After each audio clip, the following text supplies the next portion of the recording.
വടകര നഗരസഭയിലെ വികസന മുരടിപ്പ് മൂലം ജനങ്ങൾ ബുദ്ധിമുട്ടിലാണെന്ന് UDF നേതാക്കൾ. വടകര പ്രസ് ക്ലബിന്റെ നേതൃത്വത്തിൽ നടന്ന തദ്ദേശം 2025 മീറ്റ് ദി പ്രസ് പരിപാടിയിൽ സംസാരിക്കുകയായിരുന്നു നേതാക്കൾ. എന്റെ ഇഷ്ടങ്ങൾ എന്റെ ഫാമിലിക്ക് അറിയാം. Family wedding centre.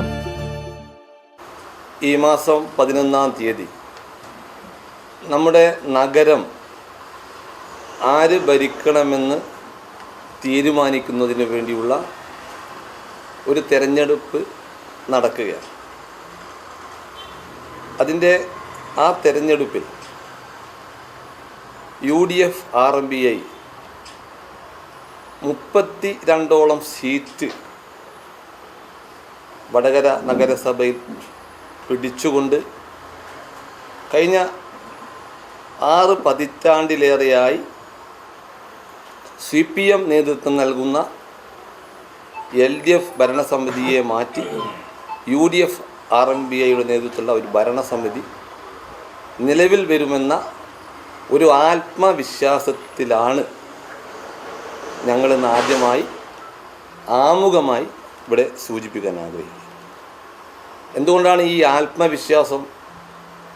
ഈ 6 പതിറ്റാണ്ടിലേറെയായി നമ്മുടെ നഗരം ഭരിക്കുന്ന CPM നേതൃത്വം നൽകുന്ന LDF ഭരണസമിതി വടകരയിലെ ജനങ്ങളുടെ അടിസ്ഥാന പ്രശ്നങ്ങൾക്ക് പരിഹാരം കാണാൻ സാധിച്ചിട്ടുണ്ടോ എന്നുള്ള പൊതുസമൂഹത്തിൻ്റെ ചോദ്യത്തിന് ഉത്തരം നൽകാത്ത ഒരവസ്ഥയാണ് ഇന്ന് ഭരിക്കുന്ന ഈ ഭരണകർത്താക്കൾക്കുള്ളത്. എന്താണ് നമ്മുടെ അടിസ്ഥാന വിഷയം? നമുക്ക് ഏറ്റവും പ്രധാനമായി ലഭിക്കേണ്ട കുടിവെള്ളം, ആ കുടിവെള്ളം നൽകുന്നതിൽ തികഞ്ഞ പരാജയമാണ് ഈ ഭരണസമിതിക്ക് ഉണ്ടായിട്ടുള്ളത്. കഴിഞ്ഞ വർഷം മാർച്ച്, ഏപ്രിൽ, മെയ് മാസങ്ങളിൽ ഞാനുൾപ്പെടെയുള്ള എൻ്റെ പ്രദേശം, തീരദേശ മേഖലയിലെ പല പ്രദേശങ്ങളിലും ഉപ്പ് വെള്ളം കുടിക്കേണ്ട ഒരു സാഹചര്യമുണ്ടായി എന്നുള്ളത്. അപ്പോൾ കുടിവെള്ളം എത്തിക്കുന്നതിൽ തികഞ്ഞ പരാജയം. അതുപോലെ തന്നെ വടകരയിൽ സമഗ്രമായിട്ടുള്ള ഒരു അഴുക്കുചാൽ പദ്ധതി നടപ്പിലാക്കുന്നതിൽ തികഞ്ഞ പരാജയമാണ് ഈ ഭരണസമിതിക്കുണ്ടായിട്ടുള്ളത്. നമുക്കറിയാം 2008-2009 വർഷത്തിൽ വടകരയിലെ ഈ അഴുക്കുചാലുമായി ബന്ധപ്പെട്ട്, മാലിന്യ നിർമ്മാർജ്ജനവുമായി ബന്ധപ്പെട്ട് പരിസ്ഥിതി പ്രവർത്തകനായിട്ടുള്ള ഡോക്ടർ അച്യുതൻ്റെ നേതൃത്വത്തിലുള്ളൊരു സമിതി വടകരയിലെ ഈ മാലിന്യവുമായി ബന്ധപ്പെട്ട് അന്വേഷണം നടത്തി. അതിൻ്റെ അന്വേഷണ റിപ്പോർട്ട് അത് ഫലപ്രദമായി നടപ്പിലാക്കാൻ ഇന്നുവരെ ഈ ഭരണസമിതിക്ക് സാധിച്ചിട്ടില്ല എന്ന വസ്തുതയാണ് ഈ നാട്ടിലെ ജനങ്ങൾ മനസ്സിലാക്കിയിട്ടുള്ളത്. അതുപോലെ തന്നെ നമ്മുടെ നഗരം ഇന്ന് ഇരുട്ടിലാണ്. വടകര പഴയ ബസ് സ്റ്റാൻഡ് പോലുള്ള സ്ഥലങ്ങളിൽ നിങ്ങളൊക്കെ മനസ്സിലാക്കിയിട്ടുണ്ടാവും, ഈ നഗരം ഒരു ഉറങ്ങാത്ത നഗരമായിരുന്നു. രാത്രി 12 മണി വരെയും 1 മണി വരെയും വടകരയിൽ നല്ല ജനസാന്നിധ്യമുണ്ടായിരുന്ന ഒരു കാലഘട്ടം. ആ കാലഘട്ടം വ്യതിചലിച്ചുകൊണ്ട് ഇന്ന് വടകരയിൽ 8 മണിക്ക് കടകമ്പോളങ്ങൾ അടക്കേണ്ടി വരുന്ന ഒരു സാഹചര്യം നിലനിൽക്കുകയാണ്. നമുക്കറിയാം, നമ്മൾ ഈ സമ്മേളനം നടത്തുന്നതിൻ്റെ മുമ്പിലുള്ള വടകര പഴയ ബസ് സ്റ്റാൻഡിൽ നമുക്ക് രാത്രി 8 മണിക്ക് ശേഷം നായകളുടെ ഒരു സമ്മേളനമാണ്. തെരുവ് നായകളുടെ സംഗമമായി വടകരയിലെ പഴയ ബസ് സ്റ്റാൻഡ് മാറിയിരിക്കുന്നു. നാട് ഇരുട്ടിലാണ്. നമ്മുടെ വടകരയിലെ 2000-ൽ പരം കച്ചവട സ്ഥാപനങ്ങൾ അടഞ്ഞു കിടക്കുന്നു, അടച്ചിടേണ്ടി വന്നിരിക്കുന്നു എന്ന് വടകരയിലെ നമ്മുടെ വ്യാപാര സമിതിയുടെ ഏകോപന സമിതി പോലുള്ള സംഘടനകൾ പറയുകയാണ്. വടകര പട്ടണത്തിൽ 2000-ൽ പരം കടകൾ അടഞ്ഞു കിടക്കുന്നു. അപ്പം കച്ചവടക്കാരെ പ്രോത്സാഹിപ്പിക്കുന്ന ഒരു തരത്തിലുള്ള നടപടിയും മുനിസിപ്പൽ ഭരണകർത്താക്കളിൽ നിന്നുണ്ടാകുന്നില്ല എന്നത് വടകരയിലെ പൊതുസമൂഹം മനസ്സിലാക്കിയിട്ടുണ്ട്. അതുപോലെ തന്നെ വളരെ കൊട്ടിഘോഷിച്ച് കൊണ്ടുവന്ന നമ്മുടെ ഹോളിഡേ മാൾ, അതിൻ്റെ പേര് തന്നെ ഹോളിഡേ എന്നാണ്. അത് 10 വർഷമായിട്ടും അതിൻ്റെ പേരിൽ അർത്ഥമാക്കുന്ന തരത്തിലുള്ള ഒരു സ്ഥാപനമായി ഹോളിഡേ മാൾ മാറിയിരിക്കുന്നു. അതിൻ്റെ അകത്ത് 279ഓളം മുറികൾ. നമ്മുടെ നാട്ടിൽ വികസന പ്രവർത്തനങ്ങൾ നടത്തണമെങ്കിൽ മുനിസിപ്പാലിറ്റിക്ക് തനത് വരുമാനം വർദ്ധിക്കേണ്ടതായിട്ടുണ്ട്. എന്നാൽ 14 വർഷമായി വടകര മുനിസിപ്പാലിറ്റിക്ക് നഷ്ടം മാത്രമാണ് ഈ BOT കെട്ടിടം കൊണ്ടുണ്ടായിട്ടുള്ളത്. നമുക്കറിയാം, നമ്മുടെ ഈ കെട്ടിടവുമായി ബന്ധപ്പെട്ടിട്ടുള്ള തൊഴിൽ നികുതി പോലുള്ള വാടക ഡെപ്പോസിറ്റ്, അതുപോലെ തന്നെ ലൈസൻസ് ഫീ പോലുള്ള മുനിസിപ്പാലിറ്റിക്ക് വരുമാനം കിട്ടേണ്ട സംവിധാനത്തെ തച്ചുടക്കുന്ന നിലപാടുമായി ഇവർ പോയിക്കൊണ്ടിരിക്കുകയാണ്. അതുപോലെ തന്നെ നമ്മുടെ ഗതാഗതത്തിന് വേണ്ടി എന്നും പല സ്ഥലങ്ങളിൽ നമുക്കറിയാം ലിങ്ക് റോഡ്. അത് ഗതാഗതത്തിന് അനുയോജ്യമായ തരത്തിലാണ് മറ്റു പല പ്രദേശങ്ങളിലെങ്കിലും വടകര പട്ടണത്തിലെ ലിങ്ക് റോഡ് ജനങ്ങൾക്ക് ഗതാഗതം ചെയ്യുവാനുള്ള അതിൻ്റെ അനുകൂലമായ നിലപാടുണ്ടോ എന്ന് പരിശോധിച്ചാൽ നമുക്കറിയാം നിരവധി ജീവനുകളാണ് ഈ അശാസ്ത്രീയമായിട്ടുള്ള ഈ ലിങ്ക് റോഡ് കൊണ്ട് ഉണ്ടായിട്ടുള്ളത്. നമ്മുടെ നാട്ടിലെ ജനങ്ങൾ ഈ ലിങ്ക് റോഡിനെ വിശേഷിപ്പിക്കുന്നത് പാമ്പ് റോഡ് എന്ന തരത്തിലാണ്. അപ്പം വളരെ ഇന്ന് വരെ ആ ലിങ്ക് റോഡ് ഔദ്യോഗികമായി ഉദ്ഘാടനം ചെയ്തിട്ടില്ല എന്നുള്ള വസ്തുതയുമുണ്ട്. അതോടൊപ്പം തന്നെ വടകരയിൽ തെരുവ് നായകളുടെ ശല്യം വളരെ തോതിൽ വർദ്ധിച്ചിരിക്കുന്നു. അതിനെ ABC കേന്ദ്രങ്ങൾ തുറക്കുമെന്ന് പറഞ്ഞിട്ട് അതിന് യാതൊരുവിധ നടപടിയും ഇവരുടെ ഭാഗത്തു നിന്നുണ്ടാകുന്നില്ല. അങ്ങനെ എണ്ണിയാൽ ഒടുങ്ങാത്ത, ഇപ്പോൾ ചെറിയൊരു സമയം മാത്രമാണ് ഇതുമായി ബന്ധപ്പെട്ട് ഞങ്ങൾക്ക് അനുവദിച്ചുള്ളത്. ദിവസങ്ങളോളം പറഞ്ഞാൽ മതിയാവാത്ത തരത്തിലുള്ള കാര്യങ്ങൾ ഈ മുനിസിപ്പാലിറ്റിക്കെതിരായിട്ട് പറയേണ്ടതായിട്ട് വരും. ഇവിടെ നടപ്പിലാക്കേണ്ട പല പദ്ധതികളെക്കുറിച്ചും പറയേണ്ടതായിട്ട് വരും. അപ്പോൾ ചെറിയ സമയത്തിനുള്ളിൽ കൂടുതൽ കാര്യങ്ങൾ പറയാൻ ആഗ്രഹിക്കുന്നില്ല. ബാക്കി കാര്യങ്ങളൊക്കെ അസീസ് മാഷും റിജുവൊക്കെ ഇതുമായി ബന്ധപ്പെട്ട കാര്യങ്ങൾ സംസാരിക്കും. ഒരു കാര്യം ഞാൻ അസന്നിഗ്ധമായിട്ട് പറയുകയാണ്, ഈ പ്രാവശ്യം വടകര മുനിസിപ്പാലിറ്റിയുടെ ഭരണം UDF RMP പിടിച്ചെടുക്കും. അതിന് അനുകൂലമായ നിലപാട് വടകരയിലെ പൊതുസമൂഹത്തിൽ നിന്ന് നമുക്ക് ലഭിച്ചുകൊണ്ടിരിക്കുകയാണ്. ഈ മുനിസിപ്പൽ തെരഞ്ഞെടുപ്പിൽ ഈ വർഷം വടകരയിലൊരു മാറ്റം എന്തായാലും സംഭവിക്കാൻ പോവുകയാണ്. വടകരയിലെ ജനങ്ങൾ തുടർച്ചയായ LDFൻ്റെ ഭരണം മടുത്തിരിക്കുകയാണ്. വികസന മുരടിപ്പിൻ്റെ ഒരുപാട് ഉദാഹരണങ്ങൾ വടകരയിൽ ആളുകൾ അനുഭവിക്കുകയാണ്.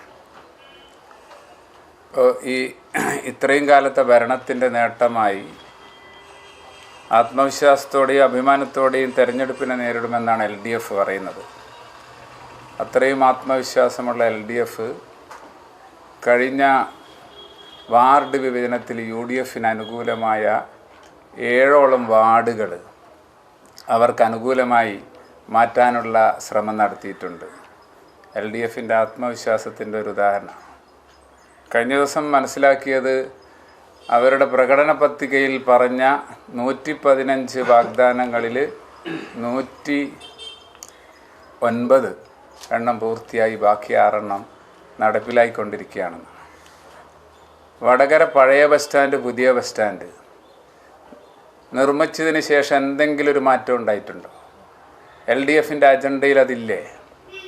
വടകര കോട്ടപ്പറമ്പ് പഴയ ബസ് സ്റ്റാൻഡ് അകത്തുള്ള ഈ ഇടുങ്ങിയ റോഡിൽ ഈ കാലയളവിൽ ഒരു 5 വീതി കൂട്ടാൻ കഴിഞ്ഞിട്ടുണ്ടോ? ഗതാഗത സൗകര്യം വർദ്ധിപ്പിക്കാൻ കഴിഞ്ഞിട്ടുണ്ടോ? ഈ ഒരു വികസനം LDFൻ്റെ അജണ്ടയിലില്ലേ? 109 പദ്ധതികൾ നടപ്പിലാക്കിയെന്ന് പറയുമ്പോൾ 25 വർഷം മുമ്പാണ് കോട്ടപ്പറമ്പ് നവീകരണത്തിന് വേണ്ടി DPR തയ്യാറാക്കി കേന്ദ്ര ഫണ്ടിന് സമീപിച്ചത്. അപ്പോൾ വടകരയിലെ വികസനത്തിൻ്റെ ഭാഗമല്ലേ കോട്ടപ്പറമ്പ് വികസനം? ഒരു മഴ പെയ്താൽ പുതിയ ബസ് സ്റ്റാൻഡിൽ വെള്ളം കയറി മാലിന്യം നിറഞ്ഞ് കടയിലേക്ക് കയറുന്ന അവസ്ഥയാണ്. അതേപോലെ വടകരയിൽ ഒരു സ്റ്റേഡിയമുണ്ട്. ഇപ്പോൾ ഇത് വടകരയിൽ ആവശ്യമില്ലേ? വികസനം പൂർത്തിയായി ആത്മവിശ്വാസത്തോടെ ഭരണത്തുടർച്ചയ്ക്ക് വേണ്ടി LDFൻ്റെ അജണ്ടയിലില്ലേ? ഒരു സ്റ്റേഡിയം ആവശ്യമില്ലേ വടകരയിൽ? വടകരയിലുള്ള കളിക്കളങ്ങളൊക്കെ നശിപ്പിച്ചല്ലേ. നാരായണ നഗരത്തിലെ ഗ്രൗണ്ട് നശിപ്പിച്ചു. താഴെയങ്ങാടിയിൽ ഉണ്ടായിരുന്ന ഗ്രൗണ്ടിൻ്റെ പകുതി ഭാഗം KSRTC ഡിപ്പോക്ക് വേണ്ടി കൊടുത്തു. അതേപോലെ ഇപ്പം മുനിസിപ്പൽ ഓഫീസ് ഷോപ്പിംഗ് കോംപ്ലക്സ് നേരത്തെ ഇൻഡോർ സ്റ്റേഡിയം എന്ന സ്ഥലമാണ്. പുത്തൂർ സ്കൂളിൽ ഉണ്ടായിരുന്ന ഇപ്പോൾ വടകരയിലുള്ള ഏറ്റവും വലിയ ഗ്രൗണ്ടാണ് പുത്തൂർ സ്കൂൾ ഗ്രൗണ്ട്. അവിടെ സ്കൂൾ കെട്ടിടത്തിന് വേണ്ടി മാറ്റി നിൽക്കുമ്പോൾ ആ ഗ്രൗണ്ടും കൂടി ഇല്ലാതാവുന്ന. സ്റ്റേഡിയം നിർമ്മിച്ചില്ല എന്ന് മാത്രമല്ല, ഗ്രൗണ്ടുകൾ ഇല്ലാതാക്കിക്കൊണ്ടാണ് കെട്ടിടങ്ങൾ വരുന്നത്. ഇപ്പോൾ LDFന് ഇത്രയും ദീർഘകാലം ഭരിച്ചിട്ട് വടകരയിൽ ഒരു സ്റ്റേഡിയം വേണമെന്ന് LDFന് തോന്നിയിട്ടില്ലേ? ഈ കാര്യങ്ങൾ നാട്ടിലുള്ള ജനങ്ങൾ മനസ്സിലാക്കുന്നുണ്ട്. ഇപ്പോൾ മറ്റൊരു കാര്യം പറഞ്ഞത് ഹോളിഡേ മാളിൽ നിന്ന് നഗരസഭയ്ക്ക് കൃത്യമായ വരുമാനം കിട്ടുന്നുണ്ട് എന്നാണ്. അവിടുത്തെ തറവാടകയ്ക്ക് വേണ്ടി മാത്രമാണോ ഇത്രയും വലിയൊരു മാള് നിർമ്മിച്ചത്? നമ്മുടെ നഗരത്തിലെ കണ്ണായ ഹൃദയഭൂമിയിൽ ഒരു വലിയ മാള് നിർമ്മിച്ചത് ആ തറവാടക ലഭിക്കാനാണോ? ആ ഷോപ്പിലേക്ക് വരുന്ന ഡെപ്പോസിറ്റിൻ്റെ 50% നഗരസഭയ്ക്ക് കിട്ടേണ്ടതാണ്. ആ വരുമാനം നഷ്ടമല്ലേ? അവിടെ നിന്ന് കിട്ടേണ്ട വാടക, അതേപോലെ വസ്തുനികുതി, ലൈസൻസ് ഫീ, അവിടെ നിന്ന് ജീവനക്കാരന് ലഭിക്കേണ്ട പ്രൊഫഷണൽ ടാക്സ്, ഈ ഇനത്തിൽ നഗരസഭയ്ക്ക് എത്ര കോടികളാണ് നഷ്ടമായത്? ഇതൊക്കെ മറച്ചു വെച്ചുകൊണ്ട് ജനങ്ങളെ തെറ്റിദ്ധരിപ്പിക്കുന്ന രീതിയിലാണ് ഇവർ പ്രചരണം നടത്തുന്നത്. ഇത് ജനങ്ങൾ മനസ്സിലാക്കിയിട്ടുണ്ട്. ഇത് ഞങ്ങൾ തുറന്നു കാണിക്കുകയും ചെയ്യും. അങ്ങനെ നഗരത്തിൻ്റെ പ്രധാനപ്പെട്ട വിഷയങ്ങളൊന്നും അഡ്രസ്സ് ചെയ്യാതെ അവർ വാഗ്ദാനങ്ങൾ പൂർത്തിയാക്കിയെന്ന് പറയാണ്. വടകര പഴയ ബസ് സ്റ്റാൻഡിലെ മാലിന്യങ്ങൾ എവിടേക്ക് ഒഴുകിപ്പോകുന്നത്? നഗരസഭയുടെ മത്സ്യ മാർക്കറ്റിലെ മാലിന്യം എവിടെ ഒഴുകിപ്പോകുന്നത്? അത് താഴെയങ്ങാടി അരയാക്കിത്തോടിലേക്കാണ് പോകുന്നത്. പുതിയ ബസ് സ്റ്റാൻഡിലെ മുഴുവൻ മാലിന്യങ്ങളും പോകുന്നത് കരിമ്പനത്തോടിലേക്കാണ്. ഇവിടെ ഒരു സമഗ്ര അഴുക്കുചാൽ പദ്ധതി വേണ്ടേ? ഈ 6.5 പതിറ്റാണ്ട് LDF ഭരിച്ചിട്ട് ആ ഒരു അഴുക്കുചാൽ പദ്ധതിയെക്കുറിച്ച് പോലും പറയുന്നില്ലല്ലോ. പിന്നെ എങ്ങനെയാണ് വാഗ്ദാനങ്ങൾ പൂർത്തിയാക്കിയെന്ന് പറയുന്നത്? നമുക്കൊരു അറവുശാലയുണ്ടോ വടകരയിൽ? ഇത്ര കാലം ഭരിച്ചിട്ട് ഒരു അറവുശാല വേണം എന്നവർ ആലോചിച്ചിട്ടില്ലേ? വളരെ അഭിമാനത്തോടെ തെരഞ്ഞെടുപ്പിന് നേരിടുമ്പോൾ ഞങ്ങൾക്ക് ചോദിക്കാനുള്ളതാണ്. വടകരയിലെ മാടുകളെ എവിടെ വെച്ചിട്ടാണ് അറക്കുന്നത്? ആരാണ് പരിശോധിക്കുന്നത്? ഇവിടുത്തെ ജനങ്ങൾ കഴിക്കുന്ന മാംസത്തിൻ്റെ ശുദ്ധി ആരാണ് പരിശോധിക്കുന്നത്? ആരാണ് അത് ഉറപ്പുവരുത്തേണ്ടത്? നമുക്ക് വടകരയിലൊരു പൊതു ശ്മശാനമുണ്ട്, വാതക ശ്മശാനമുണ്ട്. അതിൻ്റെ അവസ്ഥ എന്താണ്? അവിടെ ശവസംസ്കാരത്തിനുള്ള സൗകര്യമുണ്ടോ? ഇങ്ങനെ ആളുകൾ നേരിട്ട് കാണുന്ന ഒരുപാട് കാര്യങ്ങളുണ്ട്. മറ്റൊരു കാര്യം നമ്മുടെ റോഡിൻ്റെ അവസ്ഥയാണ്. നാഷണൽ ഹൈവേൻ്റെ വിഷയം മാത്രമല്ല, മുനിസിപ്പൽ റോഡുകളൊക്കെ പൊട്ടിപ്പൊളിഞ്ഞിട്ടാണ്. ചെയർപേഴ്സൺ മറുപടി പറഞ്ഞത് 2025 മെയ് മാസത്തിലെ മഴയിൽ പൊളിഞ്ഞതാണ്. 2023 ശേഷം നഗരസഭയിലെ റോഡുകൾ മെയിൻ്റനൻസ് ചെയ്തിട്ടില്ല, റീടാർ ചെയ്തിട്ടില്ല. കഴിഞ്ഞ വർഷം ഒറ്റ റോഡ് റീടാർ ചെയ്തിട്ടില്ല. ഈ വർഷം റീടാറിങ്ങിന് വേണ്ടിയിട്ട് അതിൻ്റെ എഗ്രിമെൻറ്റും ടെൻഡറൊക്കെ നടപടി നീങ്ങിയിട്ടുണ്ട്. പക്ഷേ പല വാർഡുകളിലും പാച്ച് വർക്ക് മാത്രമേ ഉള്ളൂ. മെയിൻ്റനൻസ് ഫണ്ട് വളരെ കുറവാണ്. 2 വർഷമായി പൊട്ടിപ്പൊളിഞ്ഞ റോഡ് പറഞ്ഞത് ഈ മഴക്കാലത്ത് പൊട്ടിപ്പൊളിഞ്ഞെന്നാണ്. അപ്പോൾ ആളുകൾ ഇവിടത്തേക്ക് ഗതാഗത സൗകര്യം വളരെ ഇടുങ്ങിയതായി മാറിയിരിക്കുകയാണ്. ആളുകൾക്ക് വടകരയിൽ വന്നു കഴിഞ്ഞാൽ വാഹനം പാർക്ക് ചെയ്യാനുള്ള ഒരു സൗകര്യമില്ല. ഒരു പാർക്കിംഗ് കേന്ദ്രത്തിനെക്കുറിച്ച് ഇത്ര കാലം ഭരിച്ച LDFന് എന്താ പറയാനുള്ളത്? എല്ലാ പട്ടണങ്ങളിലും ആധുനിക സംവിധാനങ്ങളോടുള്ള പാർക്കിംഗ് സംവിധാനം നിലനിൽക്കുമ്പോൾ വടകരയിലുള്ള ആളുകൾ അതിനെക്കുറിച്ചിട്ട് എന്താണ് മനസ്സിലാക്കേണ്ടത്? അപ്പോൾ ഈ തെരഞ്ഞെടുപ്പിൽ വടകരയിലുള്ള ജനങ്ങൾ വളരെ ഗൗരവത്തോടെ കാണുന്നത്. കാരണം ഇത്രയും കാലം നമ്മുടെ വടക്കൻ മലബാറിലെ ഏറ്റവും പ്രധാനപ്പെട്ട ഒരു പട്ടണമാണ് കോഴിക്കോട് ജില്ലയിലെ ആദ്യമുണ്ടായ A ക്ലാസ് മുനിസിപ്പാലിറ്റി. ഇവിടെ അടിസ്ഥാനപരമായ ഒരു കാര്യങ്ങളും നടക്കുന്നില്ല. അതുകൊണ്ട് തന്നെ ജനങ്ങൾ മാറി ചിന്തിക്കുകയാണ്. തെരുവ് നായയെക്കുറിച്ച് നേരത്തെ ഇവിടെ പറഞ്ഞു. എത്ര 100 കണക്കിന് ആളുകളല്ലേ തെരുവ് നായയുടെ കടിയേറ്റത്? 2 പേർ തെരുവ് നായയുടെ ആക്രമണത്തിൽ മരണപ്പെട്ടിട്ടുണ്ട്. ഈ കാര്യങ്ങൾ ചോദിക്കുമ്പോൾ എപ്പോഴും പറയുന്നത് ABC കേന്ദ്രം തുടങ്ങുന്നു. എന്തെങ്കിലും ഒരു നടപടി അക്കാര്യത്തിൽ ഉണ്ടായിട്ടുണ്ടോ? കഴിഞ്ഞ 2 വർഷമായിട്ട് പറഞ്ഞത് നമ്മുടെ വെറ്റിനറി ഹോസ്പിറ്റലിൽ ABC കേന്ദ്രം തുടങ്ങുന്നതാണ് പറഞ്ഞത്. ആ നിലക്ക് ചോദ്യങ്ങൾക്കുള്ള മറുപടി എന്നല്ലാണ്ട് നടപടി ഒരു നിലക്കും ഉണ്ടാവുന്നില്ല. വടകരയിലെ സാധാരണക്കാർ അല്ലെങ്കിൽ പാവപ്പെട്ട ജനങ്ങൾക്ക്, അവിദഗ്ധരായ തൊഴിലാളികൾക്ക് ഒരു ചെറിയ വരുമാന മാർഗമാണ് തൊഴിലുറപ്പ് പദ്ധതി. തൊഴിലുറപ്പ് പദ്ധതി കേരളത്തിൽ തന്നെ ഏറ്റവും കുറവ് കൊടുക്കുന്ന നഗരസഭ വടകരയാണ്. കഴിഞ്ഞ 2 വർഷങ്ങളിൽ ശരാശരി 2-3 തൊഴിൽ ദിനങ്ങൾ മാത്രമാണ്. 100 ദിവസത്തെ ഉറപ്പാണ് ഈ അയ്യങ്കാളി തൊഴിലുറപ്പ് പദ്ധതി വിഭാവനം ചെയ്യുന്നത്. എന്നാൽ വടകരയിലെ തൊഴിലുറപ്പ് തൊഴിലാളികൾക്ക് കിട്ടുന്നത് 3 തൊഴിലുറപ്പാണ്, അതിൽ കൂടുതൽ കിട്ടിയിട്ടില്ല. അതേപോലെ തന്നെ നമ്മുടെ ലിങ്ക് റോഡിൻ്റെ കാര്യം ഇവിടെ പറഞ്ഞു. ലിങ്ക് റോഡ് ഇവിടെ നഗരസഭയുടെ അഴിമതിയുടെയും അതോടൊപ്പം തന്നെ ഇവരുടെ കെടുകാര്യസ്ഥയുടെ ഏറ്റവും വലിയ ഉദാഹരണമാണ് ലിങ്ക് റോഡ്. ഉപ്പുവെള്ളത്തിൻ്റെ കാര്യം പറഞ്ഞു. ഇവിടെ നമ്മൾ അമൃത് പദ്ധതിയിൽ ഉൾപ്പെടുത്തിയിട്ട് ഏകദേശം കേന്ദ്ര സർക്കാരിൻ്റെ സ്കീമാണിത്. 2500ഓളം വീടുകളിൽ കുടിവെള്ള ഇതിൻ്റെ ശുദ്ധലഭ്യത്തിന് പൈപ്പ് ലഭ്യമാക്കിയിട്ടുണ്ട്. പക്ഷേ ആ പദ്ധതി പൂർത്തീകരിക്കാൻ കഴിഞ്ഞിട്ടില്ല. റോഡ് മെയിൻ്റനൻസിന് അതിൽ വേണ്ടത്ര ഫണ്ട് വെക്കാത്തത് കൊണ്ട് പല ഭാഗങ്ങളിലും മെയിൻ ലൈന് വലിക്കാൻ കഴിഞ്ഞിട്ടില്ല. അപ്പോൾ ആവശ്യത്തിന് ഫണ്ട് അതിൽ ലഭ്യമാകാത്തത് കൊണ്ട് ആ വർക്ക് പാതി വഴിയിലാണുള്ളത്. കാർഷിക രംഗത്ത് കഴിഞ്ഞ ഒരു 1/4 നൂറ്റാണ്ട് കൊണ്ട് നമ്മുടെ പ്രധാനപ്പെട്ട കൃഷി ഉണ്ടായിരുന്ന നാളവും വെയിലും മറ്റുള്ള നെൽപ്പാടങ്ങളൊക്കെ അപ്രത്യക്ഷമായിരിക്കുകയാണ്. എല്ലാ മേഖലകളിലും വടകരയിൽ ഒരു ഉന്നത വിദ്യാഭ്യാസ കേന്ദ്രം എന്ന് പറയുന്ന വർഷങ്ങൾക്ക് മുമ്പ് വന്ന ഒരു മോഡൽ പോളിടെക്നിക്കിനപ്പുറം ഇവിടുത്തെ കുട്ടികൾക്ക് പഠിക്കാനുള്ള ഒരു വിദ്യാലയം കൊണ്ടുവരാൻ കഴിഞ്ഞിട്ടില്ല. ആ നിലക്ക് നമ്മുടെ സമീപത്തുള്ള പഞ്ചായത്തുകളും തൊട്ടടുത്ത മുനിസിപ്പാലിറ്റികളൊക്കെ വികസന രംഗത്തേറെ മുന്നോട്ട് പോകുമ്പോൾ പഴയ കാലത്തിൽ നിന്ന് കുറേ പുറകോട്ട് പോയ ഒരു പട്ടണമായി വടകര മാറിയിരിക്കുകയാണ്. ഈ കാര്യങ്ങൾ നേരിട്ട് അനുഭവമുള്ള വടകരക്കാർ ഈ പ്രാവശ്യവും കൃത്യമായിട്ട് ചിന്തിക്കുന്നുണ്ട്. അവർ നഗരസഭാ ഭരണം മാറ്റാനുള്ള തയ്യാറെടുപ്പിലാണ്. ആ ആത്മവിശ്വാസത്തിലാണ് UDFും RMPയും തെരഞ്ഞെടുപ്പിനെ നേരിടുന്നത്. എന്തുകൊണ്ടാണ് വടകരയിൽ ഒരു ഭരണമാറ്റം അനിവാര്യം എന്നുള്ളതിനെ സംബന്ധിച്ച് ഞങ്ങളെപ്പോലെ തന്നെ ഏറെ വ്യക്തതയുള്ള ആളുകളാണ് എൻ്റെ മുമ്പിൽ ഇരിക്കുന്നത്. അതുപോലെ തന്നെ ഇവിടുത്തെ പൊതുസമൂഹം. അതിൻ്റെ ഒരു നേർചിത്രം നേരത്തെ സൂചിപ്പിച്ച ആളുകൾ വളരെ വിശദമായി തന്നെ ഇപ്പോൾ പ്രതിപാദിച്ചിട്ടുണ്ട്. കൂടുതൽ അതിലേക്കുള്ള ആവർത്തനത്തിലേക്ക് പോകുന്നില്ല. ഈ പറഞ്ഞ രൂപത്തിൽ എല്ലാ തരത്തിലും നമ്മുടെ ജനജീവിതത്തെ മുന്നോട്ട് നയിക്കാൻ അല്ലെങ്കിൽ അതിനൊരു പ്രോഗ്രസീവായിട്ടുള്ളൊരു മാറ്റം എന്ന് പറയുന്നത് അസാധ്യമാവും വിധമുള്ള ഒരു രാഷ്ട്രീയ അധികാര പ്രയോഗമാണ് കഴിഞ്ഞ 6 പതിറ്റാണ്ടായി വടകരയിൽ മാറി മാറി ഭരിച്ചുകൊണ്ടിരിക്കുന്ന LDFിൻ്റെ ഗവൺമെൻറ്റിൻ്റെ ഭാഗത്തുനിന്ന് ഉണ്ടായിക്കൊണ്ടിരിക്കുന്നത് എന്നതാണ് വസ്തുത. ഇതിനൊരു മാറ്റം അനിവാര്യമാണ് എന്നുള്ളത് തന്നെയാണ് നിലവിലുള്ള എല്ലാ സാഹചര്യങ്ങളെയും മുൻനിർത്തി എല്ലാ ആളുകൾക്കും ബോധ്യമാവുന്ന കാര്യം. ഇതിൽ 1-2 കാര്യങ്ങൾ ഇപ്പോൾ ഈ പറഞ്ഞതിനോട് കൂട്ടിച്ചേർത്ത് ഞാൻ നിർത്തും. ഒന്ന്, നമ്മളുടേത് ഒരു ജനാധിപത്യ ഫെഡറൽ സംവിധാനമാണ്.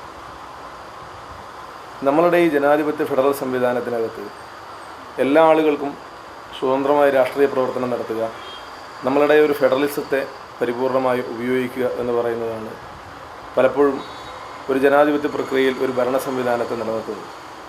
ആ പരസ്പരമുള്ള കൊടുക്കൽ വാങ്ങലുകൾ പൂർണ്ണമാകുന്നിടത്താണ് നമ്മളുടെ ജനജീവിതം പൂർണ്ണമായും ഈ ദുസ്സഹമല്ലാത്ത അവസ്ഥയിലേക്ക് മുന്നോട്ട് പോകുക.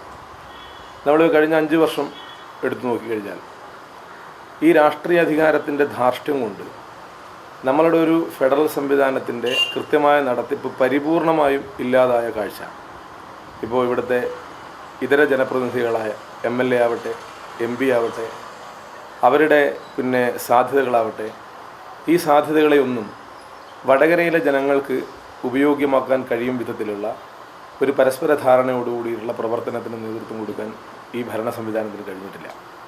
പലപ്പോഴും രാഷ്ട്രീയമായി തങ്ങൾക്കുള്ള രാഷ്ട്രീയ അധികാരത്തെ ഈ പറയുന്ന നഗരസഭാ ഭരണ സംവിധാനത്തിൻ്റെ അധികാര പ്രയോഗത്തിൻ്റെ ഭാഗമായി വളരെ കൃത്യമായി മറ്റുള്ള രാഷ്ട്രീയ പ്രസ്ഥാനങ്ങൾക്ക് കൊടുക്കേണ്ട പ്രതിപക്ഷ ബഹുമാനമോ അല്ലെങ്കിൽ ആ നിലയിലുള്ള ഒരു ജനാധിപത്യ ഇടപെടലോ സാധ്യമാവാത്ത വിധം നമ്മളുടെ വടകരയുടെ ഒരു പൊതു സാമൂഹ്യ സാംസ്കാരിക മണ്ഡലത്തെ മുഴുവൻ മാറ്റിത്തീർക്കുന്നു എന്നുള്ളതാണ് ഏറ്റവും പ്രധാനപ്പെട്ട ഒരു കാര്യം. ഇതിന് മാറ്റം വരേണ്ടതുണ്ട്.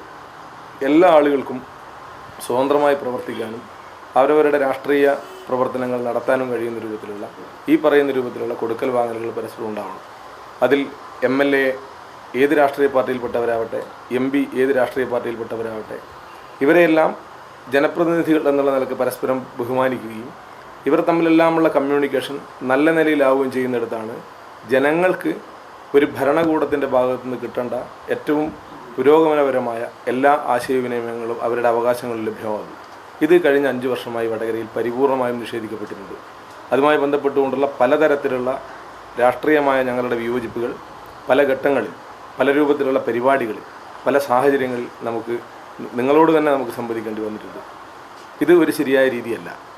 ഇതിനെല്ലാമുള്ള പ്രതിഷേധം, ഇതിനെല്ലാമുള്ള അതിൻ്റെ ഭാഗമായി ജനങ്ങൾക്ക് ലഭ്യമാകേണ്ടിയിരുന്ന അല്ലെങ്കിൽ വളരെ വേഗത്തിൽ ഇപ്പോൾ പല രൂപത്തിലുള്ള പദ്ധതികൾ ഒരു കൂട്ടായ പ്രവർത്തനത്തിൻ്റെ ഭാഗമായി ഇവിടെ നടപ്പിലാക്കാൻ ശ്രമിച്ചിരുന്നുവെങ്കിൽ നേരത്തെ തന്നെ പൂർത്തീകരിക്കപ്പെടേണ്ടതും നേരത്തെ തന്നെ ലഭ്യമാവേണ്ടിയിരുന്നതുമായ നിരവധിയായ കാര്യങ്ങളുണ്ടായിരുന്നു.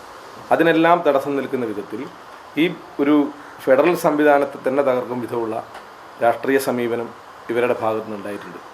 അതിൽ ഇരകളാക്കപ്പെടുന്നത് നമ്മുടെ നാട്ടിലുള്ള ജനങ്ങളാണ്.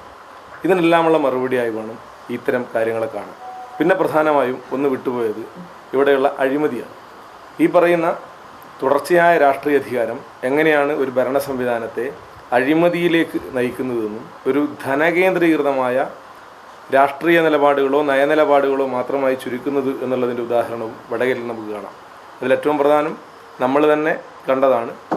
നേരത്തെ ഉണ്ടായിരുന്ന മുനിസിപ്പൽ ചെയർമാൻ കഴിഞ്ഞ മുഖ്യമന്ത്രി പങ്കെടുത്ത ഈ വടകര പുതിയ നഗരസഭ കെട്ടിടത്തിൻ്റെ ഉദ്ഘാടന ചടങ്ങിൽ ഇവിടെയുള്ള ഉദ്യോഗസ്ഥരെല്ലാം അഴിമതിക്കാരാണെന്നും ഈ അഴിമതിക്കാരെ മുഴുവൻ കൈകാര്യം ചെയ്യേണ്ടതാണ് എന്നുള്ള നിലക്ക് നേരത്തെ ഉണ്ടായിരുന്ന നഗരസഭാ ചെയർമാൻ തന്നെ പരസ്യമായി പറയേണ്ടി വരുന്ന ഗതികേടിലേക്ക് കാര്യങ്ങൾ എത്തിച്ചത്. അപ്പോൾ സ്വാഭാവികമായും ഇപ്പോൾ കഴിഞ്ഞ ദിവസം ചെയർപേഴ്സൺ ഉൾപ്പെടെ ഈ പറയുന്ന നേരത്തെ ചെയർമാൻ പറഞ്ഞതിൻ്റെ ഗൗരവത്തെ പോലും ഉൾക്കൊള്ളാതെ ഇപ്പോൾ ഒരു 6ഓളം പേരെ തുടർച്ചയായി വടകര നഗരസഭയിലെ ഉദ്യോഗസ്ഥരെ അഴിമതിയുടെ പേരിൽ നടപടിയെടുത്ത് സസ്പെൻഡ് ചെയ്യുകയും പുറത്താക്കേണ്ടിയും വരുന്ന സാഹചര്യം പോലും ഉണ്ടായിട്ടും ഈ പറയുന്ന അഴിമതി എന്ന് പറയുന്നത് വളരെ പ്രകടമായി പല രൂപത്തിൽ നമുക്കറിയുന്ന രൂപത്തിലും അറിയാത്ത രൂപത്തിലും വടകര നഗരസഭയുടെ ഭരണത്തിൻ്റെ ഭാഗമായി നിലനിൽക്കുന്നു എന്നുള്ളതാണ് കാരണം. ഇപ്പം നേരത്തെ ചെയർമാൻ പറയുന്ന സമയത്ത് നമ്മളിതിനകത്ത് കാണേണ്ട ഒരു കാര്യം അതുകൂടെ സൂചിപ്പിച്ച് നിർത്താം. അഴിമതി എന്ന് പറയുന്നത് നമ്മളുടെ ഈ പറയുന്ന ഒരു ഭരണ സംവിധാനത്തിൻ്റെ സാധ്യതകൾ ഉപയോഗിച്ച് നേരത്തെ നമ്മൾ UDF-ഉം RMU-വും കൂടെ നടത്തിയിട്ടുള്ള വലിയൊരു സമരമാണ്.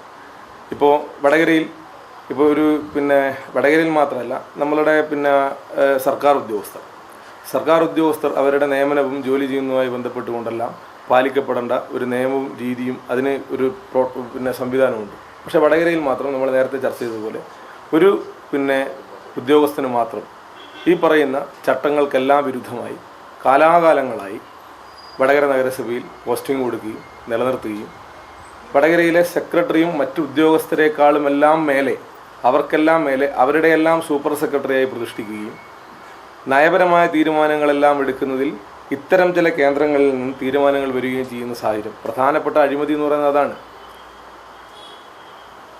എന്ന് പറഞ്ഞാൽ സർക്കാർ ചട്ടങ്ങൾക്കെല്ലാം വിരുദ്ധമായി ഒരു ഉദ്യോഗസ്ഥനെ മാത്രം പ്രത്യേകമായ സ്ഥാനത്ത് നിർത്തി അയാൾക്ക് നമ്മളുടെ നീതിന്യായ വ്യവസ്ഥ ഒരു സർക്കാർ ഉദ്യോഗസ്ഥന് നൽകുന്ന ട്രാൻസ്ഫറോ മറ്റു കാര്യങ്ങളോ എല്ലാം മാറ്റി നിർത്തി പ്രത്യേകമായ ഒരു കേന്ദ്രത്തിൽ നിർത്തി അയാൾ വഴി കാര്യങ്ങൾ നടപ്പിലാക്കുന്നതിൽ അസ്വസ്ഥരായ ജീവനക്കാരുണ്ടായിരുന്ന ഒരു നഗരസഭയാണ്.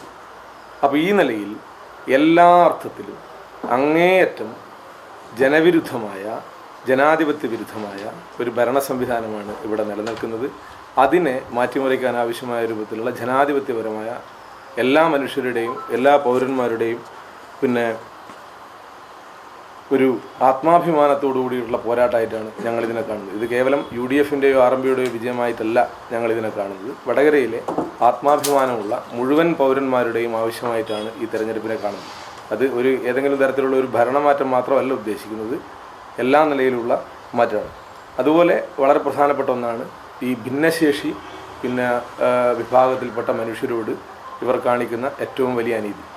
കാരണം നമ്മളുടെ ഇപ്പോൾ ഈ പുതിയ കെട്ടിടം ഉദ്ഘാടനം ചെയ്യപ്പെട്ടു. ആ കെട്ടിടത്തിലേക്ക് ഇവിടെയുള്ള ഭിന്നശേഷി കാര്യാലയം ICDS ഓഫീസ് ഇപ്പം നിലനിൽക്കുന്നത് നമ്മുടെ പാർക്കിൻ്റെ തൊട്ടപ്പുറത്തുള്ള പഴയ കെട്ടിടത്തിൽ 3-ാം നിലയിലാണ്. ഈ 3-ാം നിലയിൽ എന്ന് പറഞ്ഞാൽ ആളുകൾക്ക് ഏറ്റവും പ്രയാസം അനുഭവിക്കുന്ന ഈ മനുഷ്യർക്ക് അവരുടെ ആവശ്യങ്ങൾക്ക് 3-ാം നിലയിൽ കെട്ടിടം കയറി ചെല്ലേണ്ടി വരുന്ന അവസ്ഥ, ആ അവസ്ഥ പരിഹരിക്കാൻ ആവശ്യമായ രൂപത്തിലുള്ള ഈ പുതിയ കെട്ടിടത്തിൽ ഇവരുടെ ഓഫീസ് ഗ്രൗണ്ട് ഫ്ലോറിലേക്ക് മാറ്റണം എന്നിവിടെയുള്ള ഭിന്നശേഷി സംഘടനകൾ നിരന്തരമായി ആവശ്യപ്പെട്ടിട്ടുണ്ട്. ഈ സമയം വരെ അതിനൊരു അനുകൂലമായ നിലപാട് സ്വീകരിക്കാൻ ഇവർ തയ്യാറായിട്ടില്ല. ഇത് അങ്ങേയറ്റം പ്രതിഷേധാർഹമാണ്. അതുപോലെ വടകരയിലെ സാംസ്കാരിക മേഖല, നമ്മുടെ ടൗൺ ഹാൾ നമ്മൾ നോക്കണം. ഏറ്റവും പ്രധാനമായ ടൗൺ ഹാളിൻ്റെ അവസ്ഥ. ടൗൺ ഹാളിൽ നേരത്തെ 1750 രൂപക്കാണ് ടൗൺ ഹാളിൽ എല്ലാ ആളുകൾക്കും പരിപാടി നടത്താൻ പറ്റിയത്. ആ 1750 രൂപയുള്ള ടൗൺ ഹാൾ അതിൻ്റെ അടിസ്ഥാന സൗകര്യങ്ങളൊന്നും വർദ്ധിപ്പിക്കാതെ ഇപ്പോഴും എങ്ങനെയാണോ ടൗൺ ഹാൾ വർഷങ്ങളായി ഉണ്ടായിരുന്നത് അതുപോലെ തന്നെ നിലനിർത്തുകയും അതിനകത്ത് എന്നാൽ അതിൻ്റെ ഫീസിൽ വലിയ രൂപത്തിലുള്ള വർധന വരുത്തുകയും ചെയ്യും. ഇപ്പോൾ ഒരു പരിപാടി നടത്തണമെങ്കിൽ വലിയ പൈസ കൊടുക്കേണ്ടി വരുന്ന സാഹചര്യം ഉണ്ടാകും.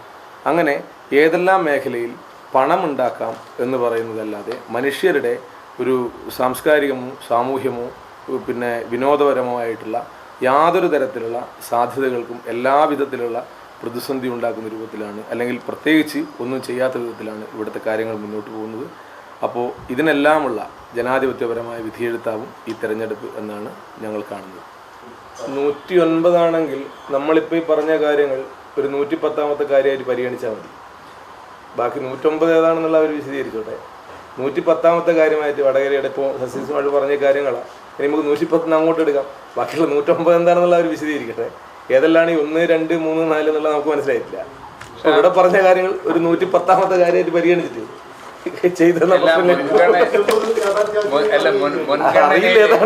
മുൻഗണനയില് അഴുക്കുചാൽ പദ്ധതി വന്നിട്ടില്ല, പഴയ ബസ് സ്റ്റാൻഡ് വന്നിട്ടില്ല, ഇവിടുത്തെ ട്രാഫിക് ബ്ലോക്ക് വന്നിട്ടില്ല, പുതിയ ബസ് സ്റ്റാൻഡ് വന്നിട്ടില്ല, അതുപോലെ അറവുശാല വന്നിട്ടില്ല, തെരുവ് നായ നിയന്ത്രിക്കൽ വന്നിട്ടില്ല.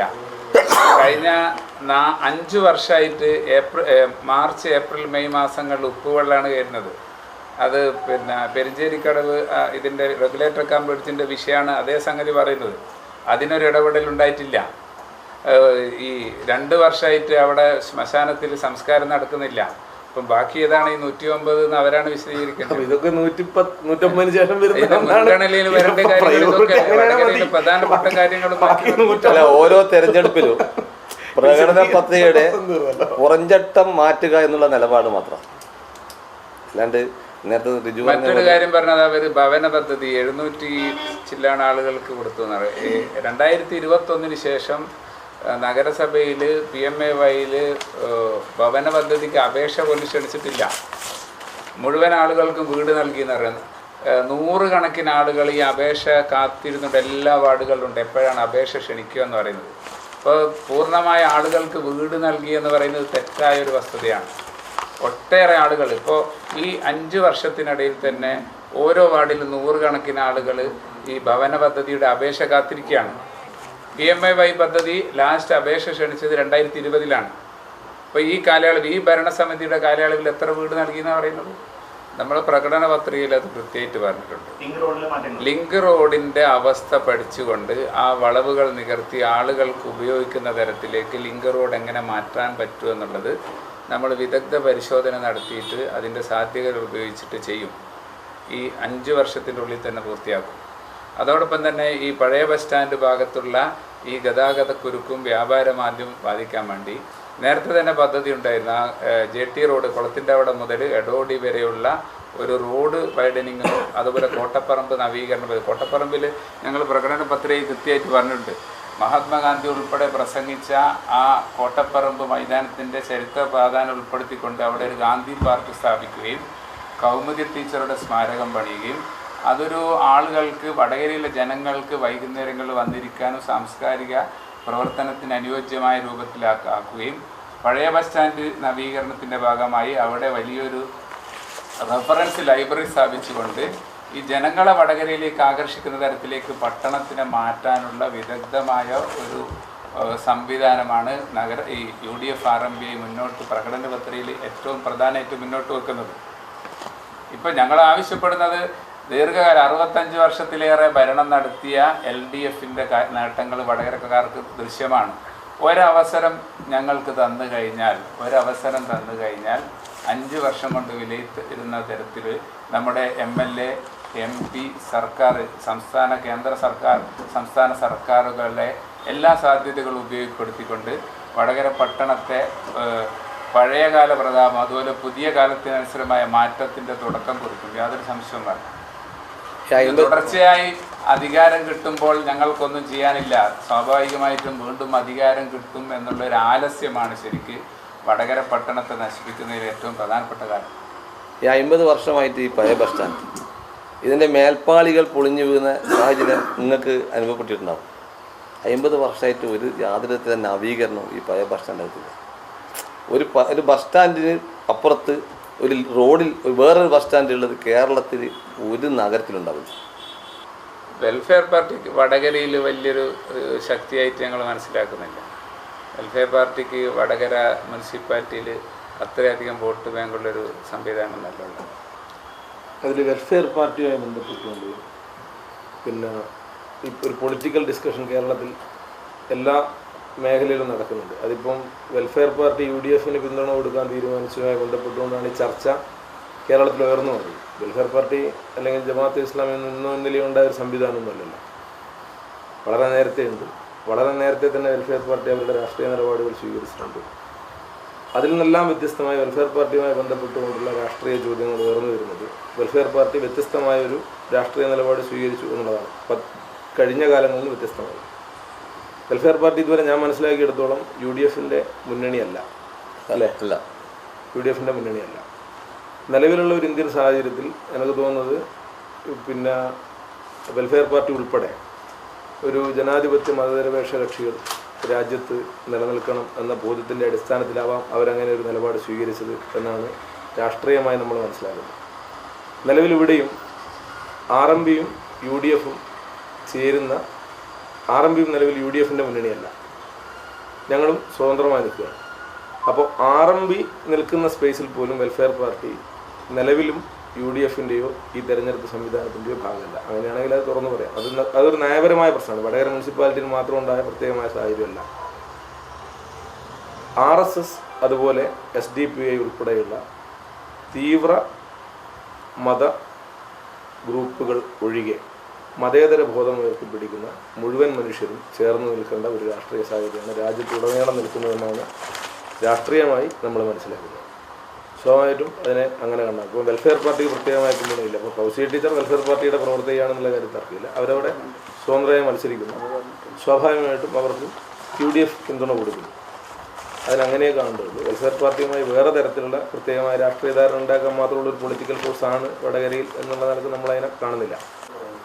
ഞാൻ 2015 കോഴിക്കോട് ജില്ലയിൽ വെൽഫെയർ പാർട്ടി LDF ഉണ്ടാക്കിയ സഖ്യമുള്ള പഞ്ചായത്തുകളാണ് വേളം പഞ്ചായത്ത്, വാണിമേൽ പഞ്ചായത്ത്, മരുതോങ്കര പഞ്ചായത്ത്, നടുവണ്ണൂർ പഞ്ചായത്ത്, തുറയൂർ പഞ്ചായത്ത്, കൊടുവള്ളി മുനിസിപ്പാലിറ്റി, മുക്കം മുനിസിപ്പാലിറ്റി, പുതുപ്പാടി പഞ്ചായത്ത്, പെരുവൽ പഞ്ചായത്ത്, ചാത്തമംഗലം പഞ്ചായത്ത്, കോടഞ്ചേരി പഞ്ചായത്ത്, കാരശ്ശേരി പഞ്ചായത്ത് കോഴിക്കോട് ജില്ലയിൽ മാത്രമാണ്. അപ്പോൾ വെൽഫെയർ പാർട്ടിയെ സഖ്യകക്ഷിയിൽ ഭരണം നടത്തി മുക്കം മുനിസിപ്പാലിറ്റിയിൽ ഒന്നിച്ച് ഭരണം നിർവഹിച്ച സാഹചര്യമൊക്കെ നമുക്ക് മനസ്സിലാവും. വെൽഫെയർ പാർട്ടി UDFൻ്റെ കക്ഷിയായിട്ടില്ല, LDF ആണ് നേരത്തെ സഹകരിച്ചത്. പിന്നീട് വെൽഫെയർ പാർട്ടി CPMമായിട്ട് ഇടഞ്ഞ് UDFന് പിന്തുണ പ്രഖ്യാപിച്ചപ്പോൾ ഉണ്ടാകുന്ന ഒരു പ്രചരണമാണത്. ഇവിടെ ആ നിലയിലേക്ക് കൊണ്ടുവരുന്നതിൻ്റെ ഭാഗമായിട്ടാണ് ഞങ്ങൾ അക്കാര്യം മനസ്സിലാക്കുന്നത്. 2020 ഈ LDF ആയിട്ടുള്ള സഖ്യം പോലെ ഇത്തവണ ഇല്ല, UDF ആയിട്ടില്ല. അതേ രീതിയിൽ ഒന്നുമില്ല, ഇല്ല, സഖ്യകക്ഷിയായിട്ട് മത്സരിക്കുന്നില്ല. പല സ്ഥലത്തും അങ്ങനെ പ്രാദേശികമായ ചില RMPI പിന്തുണക്കുന്ന സ്ഥാനാർത്ഥികളെന്ന് പറഞ്ഞിട്ടാണ് ബോർഡ് വരുന്നത്. എവിടെ അങ്ങനെ ബോർഡ് ഇടാന്ന് വെൽഫെയർ സ്ഥാനാർത്ഥി എന്ന് പറഞ്ഞിട്ടുണ്ടോ? ഞാൻ കണ്ടത് സ്വതന്ത്ര സ്ഥാനാർത്ഥി ബോർഡ്. ഞാൻ മനസ്സിലാക്കുന്ന അറിയില്ല കേട്ടോ. അല്ല, ഞാൻ പറഞ്ഞില്ലേ, അല്ല ഫൗസിയ ടീച്ചർ നമ്മളൊരാളെയും പൊളിറ്റിക്കൽ ഐഡന്റിറ്റിയെ മറച്ചു വെക്കേണ്ടില്ല. ഫൗസിയ ടീച്ചർ നിങ്ങൾക്കറിയുന്ന പോലെ തന്നെ നമുക്കും അറിയാം. അവർ വെൽഫെയർ പാർട്ടിയിൽ അനുഭാവിയോ അവരുടെ ഉത്തരവാദിത്തപ്പെട്ട ആളുമാണ്, അതിൽ തർക്കമൊന്നുമില്ല. ഇവിടെ വെൽഫെയർ പാർട്ടിയുമായി UDFോ RMPയോ ഇവിടെയുള്ള തെരഞ്ഞെടുപ്പ് സഖ്യത്തിൽ രാഷ്ട്രീയമായി കക്ഷി ചേരുന്നുണ്ടോ ഇല്ലയോ എന്നതാണ് പ്രശ്നം. അവരവിടെ സ്വതന്ത്ര സ്ഥാനാർത്ഥിയായാണ് മത്സരിക്കുന്നത് എന്നാണ് ഞങ്ങൾ മനസ്സിലാക്കുന്നത്. ആ സ്വതന്ത്ര സ്ഥാനാർത്ഥിത്വത്തിന് പിന്തുണ കൊടുക്കുന്നു. വെൽഫെയർ പാർട്ടി നിരുപാധികം UDFന് പിന്തുണ നൽകിയിട്ടുണ്ട്. അത് കേരളത്തിൽ മുഴുവൻ അവരാ നിലപാട് പ്രഖ്യാപിച്ചിട്ടുണ്ട്. ആ പിന്തുണയുമായി ബന്ധപ്പെട്ടുകൊണ്ട് ഇവിടെ ഞാനോ അസീസ് മാഷോ ഇരുന്ന് ഡിസ്കസ് ചെയ്തിട്ട് അഭിപ്രായം പറയേണ്ട പ്രശ്നമല്ല. നമ്മളെ സംബന്ധിച്ച് നമ്മൾ ഈ പറയുന്ന തീവ്ര മത ഗ്രൂപ്പുകളുമായി, തീവ്ര മത രാഷ്ട്രീയ ഗ്രൂപ്പുകളുമായി വളരെ കൃത്യമായി UDF-ന് RMPക്ക് കൃത്യമായ സ്റ്റാൻഡുണ്ട്. മറ്റേത് കുറേയും കൂടെ വിശദമായ പൊളിറ്റിക്കൽ ഇഷ്യൂ ആണ്, വലിയ രാഷ്ട്രീയ മാനം എന്നുള്ള വിഷയമാണ്. അത് നമ്മളിവിടെ ഇരുന്ന് ചർച്ച ചെയ്ത് നമുക്ക് ഒരു പരിഹാരം കാണേണ്ടതോ പ്രശ്നമല്ല. പിന്നെ ഞാൻ പറഞ്ഞൊരു പ്രശ്നം ഇതാണ്, വെൽഫെയർ പാർട്ടി എന്ന് പറയുന്നത് അല്ലെങ്കിൽ ജമാഅത്തെ ഇസ്ലാമി എന്ന് പറയുന്നതെല്ലാം കേരള രാഷ്ട്രീയത്തിൽ ഇത്ര വലിയ ചർച്ചാ വിഷയമാവുന്ന ഘടകം എവിടെയാണെന്ന് വെച്ചാൽ വെൽഫെയർ പാർട്ടി ഇതുവരെ സ്വീകരിച്ചിരുന്ന, കാരണം ഇത് അതാ പറഞ്ഞത്, ഇന്നലെ നമ്മളെ ചർച്ച കാണുമ്പോൾ ഇപ്പോൾ കേരളത്തിലെ ചർച്ച കാണുമ്പോൾ നമ്മൾ വിചാരിക്കും വെൽഫെയർ പാർട്ടി അല്ലെങ്കിൽ ജമാഅത്തെ ഇസ്ലാമിക്ക് ഇന്നലെ ഉണ്ടായ ഒരു സംഗതിയാണ്. അല്ല, വളരെ വർഷങ്ങളായി അവരെടുക്കുന്ന ഒരു രാഷ്ട്രീയ നിലപാടുണ്ട്. അതിവിടെ ആർക്കും പ്രശ്നം ഉണ്ടായിരുന്നില്ല. അവർ വ്യത്യസ്തമായൊരു നിലപാട് സ്വീകരിക്കുന്നു. അവരങ്ങനെ നിലപാട് സ്വീകരിക്കുന്നതിൻ്റെ പിന്നിൽ നിലവിലുള്ള ഇന്ത്യൻ രാഷ്ട്രീയവുമായിട്ട് ഞാൻ എങ്ങനെ മനസ്സിലാക്കുന്നു, ഒരു രാഷ്ട്രീയ വിദ്യാർത്ഥി എന്നുള്ളത് ഇന്ത്യയിലെ രാഷ്ട്രീയ സാഹചര്യവുമായിട്ട് അതുമായി ബന്ധപ്പെട്ടുകൊണ്ടുള്ള പ്രശ്നമുണ്ട്. ഇന്ത്യയിൽ നിലവിലുള്ള രാഷ്ട്രീയ സാഹചര്യത്തിൽ ന്യൂനപക്ഷ വിഭാഗങ്ങൾ നേരിടുന്ന ക്രൈസിസുമായി അതിന് പൊളിറ്റിക്കലായ ബന്ധമുണ്ട്. ഇതിനെയെല്ലാം നമ്മളെങ്ങനെ നോക്കിക്കാണണം എന്നുള്ളതിന് വേറൊരു മാനമുണ്ട്. സ്വാഭാവികമായിട്ടും അവരാ നിലപാട് സ്വീകരിക്കുന്നതിന് പിന്നിൽ അങ്ങനെ ചില മാനങ്ങൾ ഉണ്ടാവാം. അതിനോട് UDF എന്ത് സമീപനം സ്വീകരിക്കണം, RMP എന്ത് സമീപനം സ്വീകരിക്കണം എന്നുള്ളത് അതിൻ്റെ സംസ്ഥാന തലത്തിലും ദേശീയ തലത്തിലും ഒക്കെയുള്ള ലീഡർഷിപ്പ് എടുക്കേണ്ട പൊളിറ്റിക്കൽ നയപരമായ തീരുമാനത്തിൻ്റെ ഭാഗമാണെന്ന് ഞാൻ വിചാരിക്കുന്നത്. ഇതുവരെ UDF-ൻ്റെ മുന്നണിയുടെയോ UDF-ൻ്റെയോ ഭാഗമല്ല. പക്ഷേ UDF-ന് നിരുപാധികമായ പിന്തുണ അവർ പ്രഖ്യാപിച്ചിട്ടുണ്ട്. അത് വസ്തുതയാണ്. ഇവിടെയും നിലവിൽ അങ്ങനെയാണെങ്കിൽ വെൽഫെയർ പാർട്ടി എന്നും കൂടെ വെക്കും, RMPയുടെ കൂടെ ഒരു വരയിട്ട് വെൽഫെയർ പാർട്ടി എന്നും കൂടെ വെക്കാമല്ലോ. അതിവിടെ ഇല്ലല്ലോ. ഇവിടെയും RMP UDF എന്ന് തന്നെയല്ലേ ഞങ്ങൾ മത്സരിക്കുന്നത്. ഈ ഓരോ ഘട്ടത്തിലും നമ്മളത് ഉന്നയിച്ചിട്ടുണ്ട്. നമ്മളൊരു തെരഞ്ഞെടുപ്പിൻ്റെ ഫേസിൽ പറഞ്ഞല്ലോ, അതാണ് നേരത്തെ പറഞ്ഞത്, MLA അവഗണിക്കപ്പെടുന്നത് ഏതെല്ലാം ഘട്ടങ്ങളിലായിരുന്നു, ആ ഘട്ടങ്ങളിലെല്ലാം UDF-ഉം RMPയും ഈ വിഷയം പൊതുമണ്ഡലത്തിൽ ഉയർത്തിയിട്ടുണ്ട്. പത്രമാധ്യമങ്ങളെ കണ്ടിട്ടുണ്ട്. UDF-ഉം RMPയും പരിപാടിയിൽ നിന്ന് വിട്ടുനിന്നിട്ടുണ്ട്. നഗരസഭാ കൗൺസിലിൽ പലതവണ പ്രശ്നങ്ങൾ വന്നിട്ടുണ്ട്. ഇതേ ചെയർപേഴ്സൺ അതിന് സോറി പറഞ്ഞുകൊണ്ട് പത്രക്കാരോട് ഉൾപ്പെടെ സംസാരിച്ചിട്ടുണ്ട്. അതിൽ ആ ചോദ്യത്തിന് തന്നെ പ്രസക്തിയില്ല. ഏതെല്ലാം സ്പെസിഫിക് ഘട്ടങ്ങൾ ഉണ്ടായിട്ടുണ്ടോ അവരതിനോട് തെറ്റ് പറഞ്ഞിട്ടുണ്ട്. തെറ്റ് പറ്റിപ്പോയി വീണ്ടും അത് ആവർത്തിക്കുകയാണ് ചെയ്തത് പല ഘട്ടങ്ങളിൽ. ഇപ്പോൾ ഞാൻ പറയാം, ഇപ്പോൾ നിലവിൽ നമ്മളുടെ ഇവിടെയുള്ള ഇതിൻ്റെ ജൂബിലി കുളത്തിൻ്റെ ഉദ്ഘാടനം നിങ്ങൾ അവിടെ നോക്ക്, അവിടെ അതിൻ്റെ ശിലാഫലം സ്ഥാപിക്കാൻ കഴിഞ്ഞിട്ടില്ല. ശിലാഫലം സ്ഥാപിക്കാൻ കഴിയാത്ത എന്താ? അത് നിലവിലുള്ള പ്രോട്ടോകോൾ പ്രകാരമല്ല അതുണ്ടായത്. മന്ത്രിമാർ പങ്കെടുത്ത നിരവധി പരിപാടികളുണ്ട്. സാധാരണ നിലയിൽ സാമാന്യമായി സംസ്ഥാന മന്ത്രിമാർ പങ്കെടുക്കുന്ന പരിപാടികളിൽ സ്ഥല MLA ഉണ്ടാവണം, സ്വാഭാവികമായിട്ടുണ്ടാവണം. ഇതുവരെ ഉണ്ടായിട്ടില്ല. നഗരസഭ നടത്തുന്ന വികസന സെമിനാറുകൾ എന്ന് പറഞ്ഞാൽ എല്ലാ വർഷവും നടത്തുന്ന വികസന സെമിനാറുകളുണ്ട്. വികസന സെമിനാർ എന്ന് പറയുന്നത് നഗരസഭയുടെ പൊതുവികസനവുമായി ബന്ധപ്പെട്ടുകൊണ്ട് സംസ്ഥാനത്തിൻ്റെയും കേന്ദ്ര ഗവൺമെൻറ്റുകളുടെയും അല്ലെങ്കിൽ ഇതര സംവിധാനങ്ങളുടെയും വികസന സാധ്യതകൾ എങ്ങനെ ഒരു നഗരസഭയ്ക്ക് ഉപയോഗപ്പെടുത്താം എന്നുള്ള സാധ്യതകളാണ്. അതിനകത്ത് നിർബന്ധമായും ഒന്നുകിൽ MPയെയോ MLAയോ ഒക്കെ ഇത്തരം പരിപാടികളിൽ ക്ഷണിക്കുകയും അവരുടെ സംഭാവന എങ്ങനെ നഗരസഭയ്ക്ക് സാധ്യമാക്കാൻ കഴിയുമെന്നുള്ള അന്വേഷണമാണ് ഇത്തരം വികസന സെമിനാറുകളുടെ അടിസ്ഥാനം. ഈ 5 വർഷമായി നടന്ന വികസന സെമിനാറിൽ ഏതെങ്കിലും ഒരു സെമിനാർ MLA ക്ഷണിച്ചിട്ടുണ്ടോ നിങ്ങൾ നോക്കൂ. സ്വാഭാവികമായിട്ടും MLA ക്ഷണിക്കാതെ നഗരസഭാ ചെയർപേഴ്സൺ തന്നെ ഉദ്ഘാടനം ചെയ്യുന്ന വികസന സെമിനാറുകൾ എങ്ങനെയാണ് ഒരു നഗരസഭയുടെ ഒരു അടിസ്ഥാനപരമായ മുന്നോട്ട് പോക്കിന് സംസ്ഥാന ഗവൺമെൻറ്റുകളുടെയോ ഇതര സാധ്യതകളെ ഉപയോഗപ്പെടുത്താനോ കൊണ്ടുവരാനോ കഴിയും? അതിനെല്ലാ വർഷവും കൗൺസിൽ ചെയ്യുന്നില്ലേ? എല്ലാ മാസവും കൗൺസിൽ ചെയ്യുന്നുണ്ടല്ലോ നഗരസഭാ ചെയർപേഴ്സൻ്റെ നേതൃത്വത്തിൽ. ഇവിടെ നടന്ന വികസന സെമിനാറുകളിൽ ഒരു നഗരസഭയുടെ ചെയർപേഴ്സൺ കഴിഞ്ഞാൽ തൊട്ട് മുകളിലുള്ള ഒരു ജനപ്രതിനിധി എന്നുള്ള നിലക്ക്, സാധ്യതയുള്ള നിയമനിർമ്മാണ സഭയിലേക്ക് പോകുന്ന പ്രതിനിധി എന്നുള്ള നിലക്ക്, MLA വന്നാലല്ലേ ഈ വികസന സെമിനാറുകളുടെ വികസനോന്മുഖമായ സാധ്യതകൾക്ക് എന്തെങ്കിലും സാധ്യതയുള്ളൂ. ഈ 5 വർഷത്തിൽ ഏതെങ്കിലും ഒരു സെമിനാറിൽ MLA ക്ഷണിച്ചു നിങ്ങൾ വന്നിട്ടില്ലല്ലോ. എല്ലാ വികസന സെമിനാറുകളും ചെയർപേഴ്സണാണ് ഉദ്ഘാടനം ചെയ്തത്.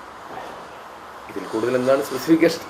ഇതുപോലെ പറഞ്ഞാൽ എനിക്ക് ഒരുപാടുണ്ട് പറയാൻ, അതിലേക്ക് കടക്കുന്നില്ല. MLA എടുത്ത നിലപാട് ഒന്ന്, ആ കളിസ്ഥലത്തെ സംരക്ഷിക്കാതെ ഉള്ള ഒരു വികസനവും സാധ്യമല്ല എന്നുള്ളതാണ് MLA തുടക്കത്തിൽ എടുത്ത നിലപാട്. MLA കളിസ്ഥലത്തെ സംരക്ഷിക്കാതെ ആ സ്കൂൾ കെട്ടിടത്തിൻ്റെ നിർമ്മാണം ഒരു കാരണവശാലും അവിടെ നടക്കാൻ പാടില്ല എന്നുള്ളത് തന്നെയായിരുന്നു MLAയുടെ നിലപാട്. അതുമായി ബന്ധപ്പെട്ടുകൊണ്ട് അവിടെ ആ കളിസ്ഥലം നിൽക്കുന്ന സ്ഥലത്ത് കെട്ടിടം ആയിരുന്നു ആദ്യത്തെ പ്ലാൻ. അപ്പോൾ അതവിടെ സമരസമിതി ഉണ്ടായി. MLA കണ്ടു. MLA ഉൾപ്പെടെ ആ സമരസമിതിക്ക് അനുകൂലമായ നിലപാടെടുത്തു. അതിൻ്റെ ഭാഗമായി MLA നേരിട്ട് വിദ്യാഭ്യാസ മന്ത്രിയെ കണ്ടു. എന്താണ് ബദൽ സാധ്യത എന്നുള്ളത് അന്വേഷിച്ച സമയത്ത് പിന്നീട് ആ കെട്ടിടം ഡയറ്റിന് സ്ഥലമുണ്ട് അവിടെ അപ്പുറത്ത്. അങ്ങനെ ഡയറ്റിൻ്റെ സ്ഥലം ഉപയോഗപ്പെടുത്താൻ പറ്റൂ എന്നുള്ള അന്വേഷണം നടത്തി. MLA വിദ്യാഭ്യാസ മന്ത്രിക്ക് കത്ത് നൽകി. ഈ ഡയറ്റിൻ്റെ സ്ഥലം ഈ കെട്ടിടം നിർമ്മിക്കുന്നതിന് വേണ്ടി അനുവദിച്ചു തരണം. സ്വാഭാവികമായിട്ടും അത് ചോദിച്ച സമയത്ത് വിദ്യാഭ്യാസ വകുപ്പിൽ നിന്ന് കിട്ടിയ മറുപടി എന്ന് പറയുന്നത്, ഡയറ്റ് എന്ന് പറയുന്നത് കോഴിക്കോട് ജില്ലയുടെ മുഴുവൻ വിദ്യാഭ്യാസ പരിശീലന കേന്ദ്രമാണ്. സ്വാഭാവികമായിട്ടും ആ സ്ഥലം എന്ന് പറയുന്നത് പ്രത്യേകമായി വിട്ടുതരാൻ കഴിയില്ല. പിന്നെ അതിന് ഡയറ്റിനെ തന്നെ ഡെവലപ്പ് ചെയ്തുകൊണ്ട് ഒരു വലിയ ജില്ലാ കേന്ദ്രമായി അതിനെ വളർത്തുക എന്ന് പറയുന്ന പദ്ധതി ഭാവിയിൽ വരുന്നുണ്ട്. വിട്ടുതരാൻ കഴിയില്ല എന്ന് പറഞ്ഞു.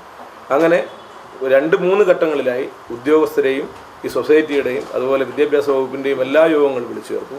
എങ്ങനെയാണ് ഈ കളിസ്ഥലത്തെ നിലനിർത്തിക്കൊണ്ട് അവിടെ കെട്ടിട നിർമ്മാണം നടത്താൻ സാധ്യമാവുക എന്നുള്ള നിലക്കുള്ള അന്വേഷണമാണ് MLAയുടെ നേതൃത്വത്തിൽ നടന്നത്. സമരസമിതിയുമായും പലവട്ടം ചർച്ച നടത്തിയിട്ടുണ്ട്. പിന്നീട് അത് നടത്താൻ സാധ്യമല്ല എന്ന ഘട്ടം വന്ന സമയത്ത് പിന്നെ വീണ്ടും വിദ്യാഭ്യാസ വകുപ്പ് ഡിസ്കസ് ചെയ്തു. ഒടുവിൽ ഏറ്റവും അവസാനം MLAയുടെ നേതൃത്വത്തിൽ തന്നെയാണ് അവിടെ വീണ്ടും യോഗം വിളിച്ചു ചേർത്തത്. വിളിച്ചു ചേർക്കാനുണ്ടായ ഒരു കാരണം എന്താണെന്ന് വെച്ചാൽ, ഒന്ന്, ഒരു സർക്കാർ സ്കൂളാണ്, വളരെ പ്രധാനപ്പെട്ട ഒരു സർക്കാർ സ്കൂളാണ്. സർക്കാർ സ്കൂളിന് വേണ്ടി പാസ്സായി കിടക്കുന്ന ഫണ്ടുണ്ട്.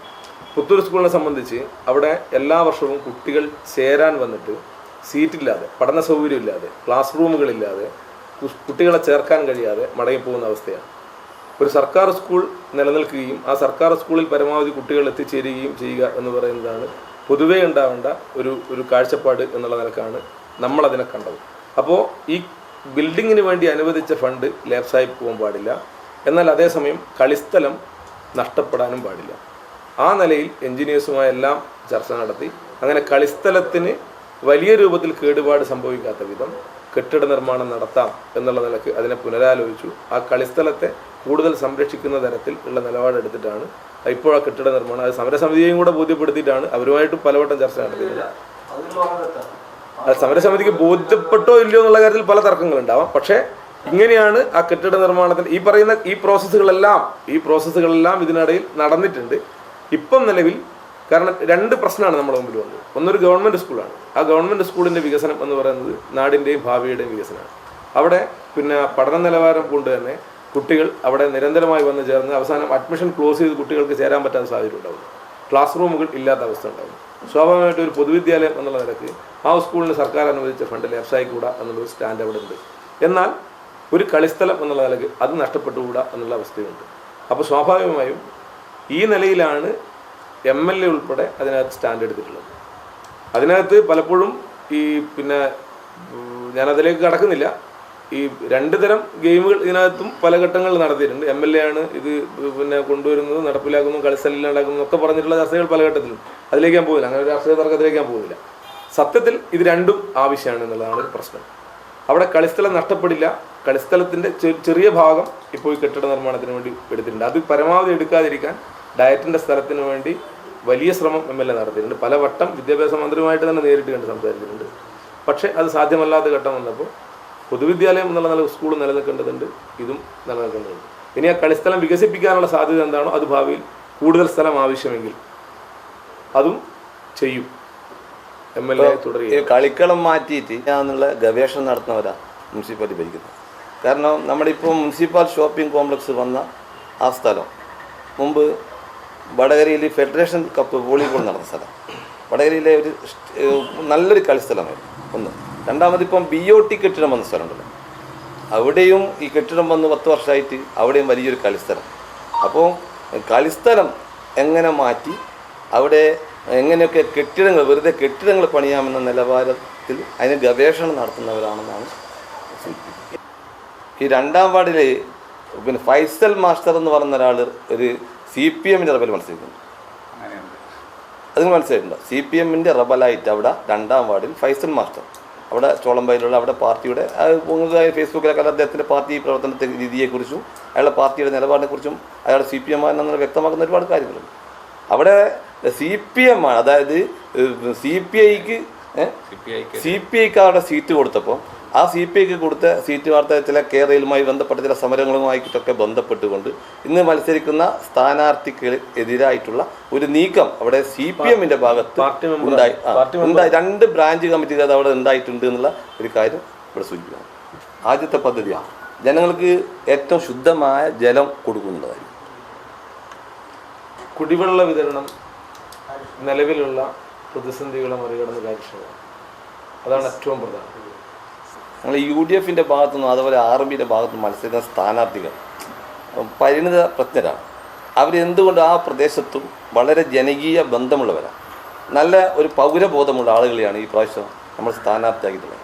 ഇതിന് പിന്നെ ഈ മുനിസിപ്പൽ ചെയർമാനാകാനും പിന്നെ ഇതൊന്നും വേണ്ടിയില്ല ഇക്കാലത്ത്. അത് ജനങ്ങളുമായിട്ടുള്ളൊരു ആത്മബന്ധം. വടകര പട്ടണത്തിൻ്റെ അകത്ത് ജനങ്ങൾക്ക് എന്താണോ ആവശ്യം, ആ ആവശ്യം നിറവേറ്റുന്ന ആളുകളെയാണ് ഞങ്ങളിവിടെ സ്ഥാനാർത്ഥിയാക്കിയത്. മുനിസിപ്പാലിറ്റിയിൽ BJP പ്രതിരോധിക്കുന്നത് UDF RMPയാണ്. ഇപ്പോൾ BJPക്ക് വിജയസാധ്യതയുള്ള 1-ാം വാർഡ്, അതേപോലെ 36-ാം വാർഡ്, 35-ാം വാർഡ്, ഇവിടെയൊക്കെ 14-ാം വാർഡ്, ഇവിടെയൊക്കെ നേരിട്ടുള്ള മത്സരം UDF BJP ആണ്. ഈ സീറ്റുകളൊക്കെ 3-ാം സ്ഥാനത്ത് ആണ് LDF നിൽക്കുന്നത്. അതുകൊണ്ട് തന്നെ വടകര മുനിസിപ്പാലിറ്റിയിൽ അങ്ങനെ ഒരു ആരോപണം ഉണ്ടാവില്ല. BJPയുടെ അക്കൗണ്ട് ക്ലോസ് ചെയ്യുന്ന തരത്തിലായിരിക്കും ഈ പ്രാവശ്യം UDFന്റെ പെർഫോമൻസ്. അല്ല, ഇന്ന് നല്ല സന്തോഷത്തിലാണല്ലോ. അതെ, സന്തോഷത്തിലാണ്. കാരണം ഞാനിപ്പോ പാചകം ചെയ്യുന്നതേ മയൂരം വെളിച്ചെണ്ണ ഉപയോഗിച്ചാണ്. പുതിയ മയൂരം കോക്കനട്ട് ഓയിൽ, കലർപ്പില്ലാത്ത ശുദ്ധമായ വെളിച്ചെണ്ണ. കർഷകരിൽ നിന്ന് നേരിട്ട് ശേഖരിക്കുന്ന നാളികേരം സൾഫറും പുകയും ഏൽക്കാതെ ഉണക്കിയെടുത്ത കൊപ്രയിൽ നിന്നും സംസ്കരിച്ചെടുക്കുന്ന 100% ശുദ്ധമായ വെളിച്ചെണ്ണ. ഇത്രയും നല്ല വെളിച്ചെണ്ണ ഇപ്പോൾ നിങ്ങൾക്ക് വിപണിയിൽ ലഭിക്കുകയില്ല. മയൂരം വെളിച്ചെണ്ണ, ഒരു ഏറെമല സർവീസ് സഹകരണ ബാങ്ക് സംരംഭം.